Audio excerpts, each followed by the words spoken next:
Maqaa Abbaa, kan Ilmaa, kan Hafuura Qulqulluu, Waaqayyo tokkoon. Ameen. Maatii Kiristoos Waaqa keenyaa addunyaa guutuu keessa kan jiraattan, sagaleen Waaqayyoo kun kan isinitti dhagahamu, nageenyi Gooftaa keenya Fayyisaa keenya Yesuus Kiristoos iddoo jirtan hundatti isiniif haa baay'atu. Araarsummaan haadha keenya qulqulleettii Dubroo Maariyaam, gargaarsi ergamoota qulqullootaa, akkasumas kadhannaan abboota keenya wareegatamootaa tolootaa hunda keessan faana haa ta'u. Nageenyi Waaqayyoo isiniif haa baay'atu. Egaa saboota Waaqayyoo guyyaa har'aa kana sagalee Waaqayyoo waliin barachuudhaaf, waliin dubbachuudhaaf gara keessanitti dhufeera. Kanaan dursa EOTC afaan Oromoo irratti wangeela Gooftaa keenya Yesuus Kiristoos waliin hiikatii, waliin barachaatii akka turre ni yaadattu. Ammas immoo Waaqayyoon eeyyama isaa yoo ta'e, inni gaarummaa isaatiin yoo nu gargaare, karaa yuutuubii mataa kootii kanaatiin immoo akkasuma waliin barachuudhaaf qophii xumura gara keessanitti dhufeera. Boqonnaa 10 dursa kan turanii sagalee Waaqayyoo akkuma dursee isiniin jedhe EOTC afaan Oromoo yookaan immoo durseetoo Oromiyaa Kileerjii Neetwork isa jedhu irratti OCN irratti waliin barachaatee akka turre ni yaadatama. Boqonnaa 10 irra jalqabne immoo asiin kan waliin barannu ta'aa jechuudha. Waaqayyoon hunda keenya faana haa ta'u, gargaarsi isaa hunda keenya faana haa ta'u. Anis kanan dubbadhuuf sagalee isaa akkan dubbadhee sugaa akkan argadhuutiif isin warra dhaggeeffattaniifis immoo firii gaarii buusuu dandeenye hundi keenya iyyuu dhaaltota mootummaa akka taanuuf, dhaaltota mootummaa Gooftaa keenya Yesuus Kiristoos akka taanuuf eeyyamnii fi jaalalli isaa nuuf haa ta'u. Boqonnaan 10ffaan waa'ee maqaawwan duuka bu'oota Gooftaa keenya Fayyisaa keenya Yesuus Kiristoos kan dubbatu ta'uusaa hin beektu. Egaa achirratti dubbisuun hin danda'ama. Egaa boqonnaan 10 lakkoofsi 1 watsa'u'oom laastartuu wakileettuu ardaa'ihuu duuka bu'oota 12 isaan waame jechuun isaatis isaan muudee jechuudha. Yookaan immoo waamichi inni jedhu suni muudamuu kan jedhu san kan ibsudha. Qulqullichi Phaawulos ergaa warra Roomeetiif ergee boqonnaa 8 lakkoofsa 30 irratti walallassa saraakiyaa hoomu tsawwa'a, walallassa tsawwa'a kiyaa hoomu asdaqa, walallassa asdaqa kiyaa hoomu akbara. Dursee warra isaan qopheesse yookaan immoo warra isaan filateetiif isaan san ni yaame gaafa jedhu waamichi sun muudamuu ta'uusaa hubannaa jechuudha as keessatti. Isaan ni waame, warra waame isaaniis immoo isaan hin dhugoomse, warra dhugoomse isaaniis immoo ni kabaje jedha. Hojiidhaan booda kabajni jira waan ta'eef, bu'anii bahuudhaan booda kabajni jira waan ta'eef, mootummaa isaa keessatti Gooftaan keenya Yesuus Kiristoos marratti akka isaan kabaje dursee garuu muudama akka isaaniif laatee asitti hubachuu dandeenya. ወውሃቦሙ ስልጣነ ዲበ መናፍስት ርኩሳን ከመ ያውፅእዎሙ ወይፈውሱ ኩሎ ድውያነ ወሕሙማነ hafuurota hamoo akka baasaniif, warra dhukkubsatan akka fayyisaniif aboo isaaniif kenne. Aboo yookaan immoo aangoo isaaniif laate. Maal jedheetu aangoo isaaniif laate yoo jenne, yookaan immoo muudamuu isaaniitiif mallattoon maalinni yoo jenne, du'aana fawwisuu, mutaana aansuu, lalamsa aansuu, deematii hanga daangaa addunyaatitti dinqii raawwadhaa yookaan immoo warra dhukkubsatan fayyisaa, warra du'an du'aa kaasaa, warra lamxaan qulqulleessaa, warra hafuurri hamoon isaan keessa jiru hafuura hamoo san keessa baasaa jedhee Gooftaan keenya Yesuus Kiristoos muudama isaa muudama isaa kanaatiif yookaan aboo isaaniif kenne kanaaf immoo mallattoo saasisee isa kana kenneefi. Kanas gaafa dubbatu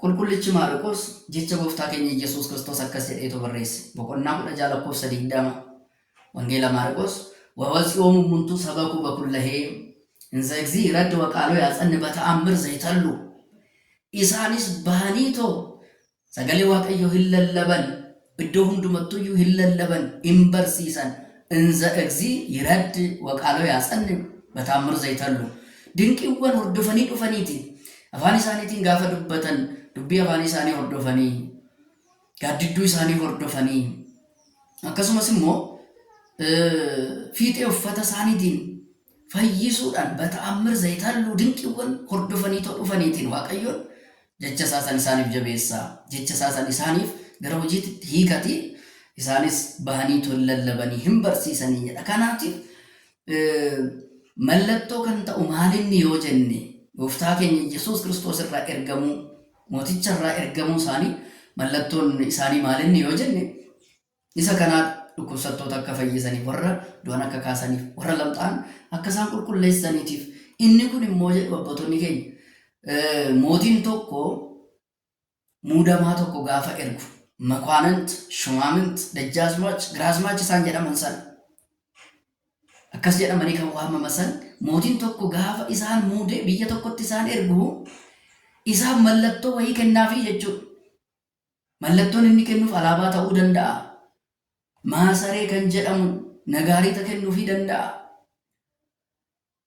Isaan birootis harka isaatiitti wanti qabatu yookaan gara uummata irratti muudamuu sanaatti qabatee kan deemu ni jira jechuudha. Akka moototaatti gaafa kaasu yookaan mootota lafa kanaa gaafa kaasu mootiin samii fi lafaa Yesuus Kiristoos immoo duuka bu'oota isaa kana muudee gara addunyaa guutuutti gaafa isaan ergu isaaniif mallattoon inni kenne isa kanaadha yookaan fayyisummaa isaaniif kenneera jennee akkasitti hubachuu dandeenya jechuudha. Egaa as keessatti duuka bu'oonni gooftaa keenya Yesuus Kiristoos lakkoofsa 12 qofa ta'an maaliif isaa ol ta'uu didan yookaan immoo isaa gadi yoo maaliif ta'uu didanii maaliif duuka bu'oota 12 filate gaafa jennu raajiiwwan dubbataman jiru. Fakkeenyiwwan immoo fakkeeffaman jiru. Isaan saniif jechuudha. Raajii dursee dubbatame saniiti. Inni sun akka raawwatamuuf. Fakkeenyi immoo dursee jiru sun akka raawwatamuuf gooftaan keenya Waaqayyoon karaa beekatiin kana taasise. Mee raajiin maaltu jira gaafa jennu ኤርምያስ akkas jechuudhaan dubbata. ለሊሁ ኢየሱስ አምላክ ወልደ አምላክ ይመጽእ ውስተ ዓለም ወይሃሪ አሰርተ ወክልኤተ ሐዋርያት ወይከይድ ውስተ ደብረ ዘይት ዘአነ ርኢኩ ስግወ innumti jedha Yesuus Waaqayyoon ilmi Waaqayyoo kananani nama ta'eetoo isa arge gara addunyaatti dhufe duuka bu'oota 12 ni filata gaara ejersaarras ni dhaabbata jedhee qulqullichi Ermiyaas raajii isaa keessatti akkasitti dubbate jechuudha. Durseetu osoo Yesuus Kiristoos hin dhalate akka inni duuka bu'oota 12 filatu akka miilli isaa immoo gaara ejersaa yookaan dabra zayitii jedhamurraa akka inni dhaabbatu haala kanaan nu ibse. Kana qofaa miti Elsaan barataan qulqullichi Eeliyaas innis waa'ee filatamuu duuka bu'oota gooftaa keenya Yesuus Kiristoos waa'ee lakkoofsa isaanii akkas jechuudhaan dubbata. ወናሁ የወረደ እግዚእነ እምሰማይ ዲበ ምድር ወይሃሪ አሰርተ ወክልኤተ ዕፀ ወባሉት ጎፍታን ኬኛ ኢየሱስ ክርስቶስ ኩኖቲ ሰሚራ ገረ ለፋቲtti ni bu'a mukkeen ixaanaa 12 ni filata jedhe. Mukkeen ixaanaa isaan jedhaman suni qulqulloota duuka bu'oota abboota keenyadha jechuudha. Maaliif akkas jedhaman? Mukkeen ixaanaa jedhamanii maaliif dubbatamanii? Maaliif fakkeenya kanaan dubbatamanii yoo jenne ixaanni fagoodhaa urgaa'a. Fagoodhaa kan urgaa'udha. Urgaan isaatis immoo kan nama harkisuudha. Duuka bu'oonni gooftaa keenya Yesuus Kiristoosis hanga daangaa addunyaatti deemaniiru. Wangeela gooftaa keenya Yesuus Kiristoos labsaniiru. Hanga daangaa addunyaatti sagaleen isaanii dhaga'ameera jedhame qulqullicha Daawitiin akka dubbatame. Kanaatiif mukkeen ixaanaa jedhamanii haala kanaatiin fakkeeffamaniiru Fakkeenyi maaltu jira yoo jenne Yaaqoob dubartoota kanaan keessaa haadha manaa hin filanne yookaan immoo haadha manaa hin fuune ture. Gara Sooriyaa deemee daa'imman 12 horateera jedha.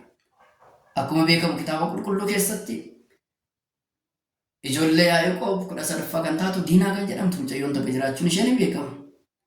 Israa'eloota keessatti garuu dhiirotaan yoo ta'e malee dubartoonni hin lakkaa'aman waan ta'eef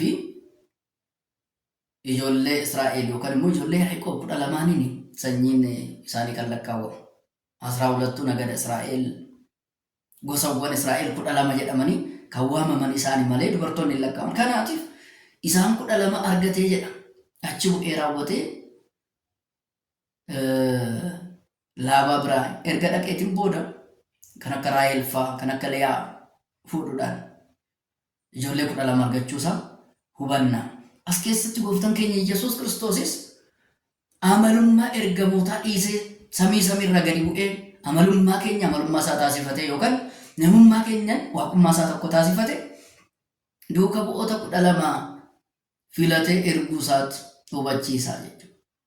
Duuka bu'oota 12 filatee gara addunyaa kanaatitti kan ergee fi addunyaan akka karaa jarreen kanaatiin wangeela argatu taasisuusaa fakkeenyummaa isaa karaa kanaatiin ibsu. Kanas immoo foon Abrahaam malee foon ergamootaa yookaan sanyii ergamootaa amalummaa isaan taasifanne jedhame. Ina so'ola zana so'on malaa'ikta zalbala daa'imuun zaraa Abrahaam kas jedhame abboota keenya qulqullootaan dubbatameera. Egaa saboota Waaqayyoo gooftaan keenya fayyisaan keenya Yesuus Kiristoos durseetu raajotaan kan dubbise ofiisaatiifis immoo dhufee kan nu barsiise duuka bu'oota irra hafuura qulqulluu isaa bulchee kan gadaaggaa addunyaatitti sagalee isaa akka qaqqabsiisaniif akka barsiisanii fi kan taasise dursee waan qopheessanii jechuudha. Dursa addunyaadhaaf karaa ittiin qopheessetiin haala saniitiin kan raawwatame ta'uu raajiin dubbatame fakkeenyi fakkeeffame karaa kanaatiin akka raawwatamuuf Waaqayyo abbaa wajjin Waaqayyo hafuura qulqulluu wajjin tokko ta'uudhaan isa dursee tonuuf qopheesse san addunyaa booda bara 5500tti kan nuuf raawwate ta'uusaa as keessatti hubachuu dandeenya. Egaa saboota Waaqayyo anarraa asumarratti nu gaha. Waaqayyoon isa baranne laphee keenya keessa nuuf haa bulchuu. Isa baranneetiin isa dhageenyetiin immoo firiiwwan gaggaarii akka buusnuuf dhaaltota mootummaas akka taanuuf jiraattoota mootummaas akka taanuuf gooftaan keenya fayyisaan keenya Yesuus Kiristoos nu gargaaru. Araarsummaan haadha isaa qulqulleettii Dubroo Maariyaam eebbifannoo gooftaa keenya Yesuus Kiristoos hunda keenya faana haa ta'u. Nageenya Waaqayyoo iddoo jirtan hundatti isiniif haa baay'atu. Nagaan haa ta'a.